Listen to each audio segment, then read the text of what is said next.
Sa maniwala at sa hindi, may ilang makakatuwang karanasan na sinasabing nakita ng mga astronaut sa kalawakan. Isang malawakang kaalaman na talagang mga nakamamangha ang mga bagay na nakikita ng astronaut. Subalit minsan, ang kanilang mga nakikita ay sobrang mga hindi kapanipaniwala at mga kakaiba. Ang isang astronaut na si Major Gordon Cooper ay umikot sa ating planeta pagkatapos ng kanyang pinakahuling Mercury capsule mission at pagkatapos niyang makabalik sa kanyang 12 pag-ikot sa ating mundo, may inireport siyang isang misteryoso. Sa kanyang huling pag-ikot, sinabi niyang nakakita siya ng isang kumikinang na kulay berdeng bagay at ito'y mabilis na papalapit sa kanyang capsule. Ang misteryosong bagay na iyon ay nasagap ng tracking station sa Australia na ibig sabihin, ito ay hindi isang ilusyon. Pumanaw siya na hindi man lang nakapagbigay ng ibang opinyon tungkol dito. Kaya dahil dyan, doon ay mas pinatibay pa ang kanyang report.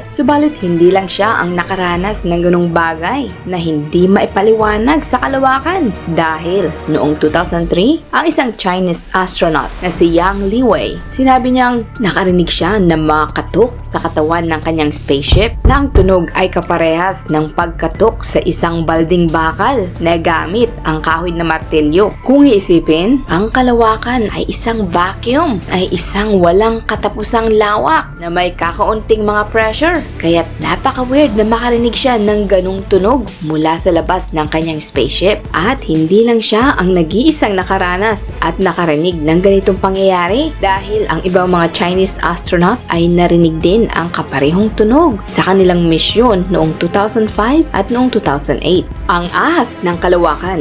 Noong 1994, ang isang astronaut na si Musgrave ay nagbanggit ng kakatuwang bagay na kanyang nakita sa kalawakan. Sinabi niyang nakita siya ng ahas ng kalawakan. Si Musgrave ay isang sikat na astronaut dahil sa 6 na beses niyang pagsakay na pumunta sa labas ng ating mundo sa kalawakan. At hindi lang siya isang astronaut, isa rin siyang doctor at mathematician. At dahil dyan, ay ginagawa siyang isa sa pinaka-edukadong astronaut sa lahat. Ayon kay Musgrave, sa kanyang paglipad sa kalawakan, naka-encounter siya ng mukhang ahas ng kalawakan. Ayon pa sa kanya, ang ahas na iyon ay may habang mula sa 6 hanggang sa 8 talampakan. At sinabi niya ring sinundan siya nito ng mga ilang oras habang siya ay nandoon sa kalawakan. At sinubukan pa niya makipag-communicate dito. Ang iba ay pinaniniwalaang marahil ito ay isa lamang halusinasyon, habang ang iba naman ay sinasabing marahil ito ay ebidensya ng mga extraterrestrial na ahas na nabubuhay sa kalawakan. Kung ito nga ay isang halusinasyon, marahil ito ay nagkataon lang dahil nakita niya ang ahas na yon sa dalawa niyang paglipad sa kalawakan.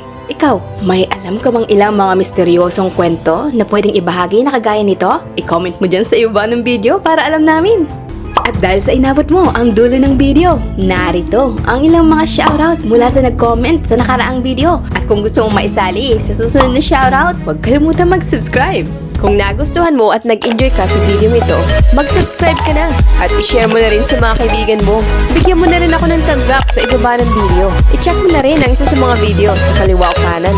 Sigurado ko, mag-i-enjoy ka. See you on my next video guys. Hanggang sa muli. Bye!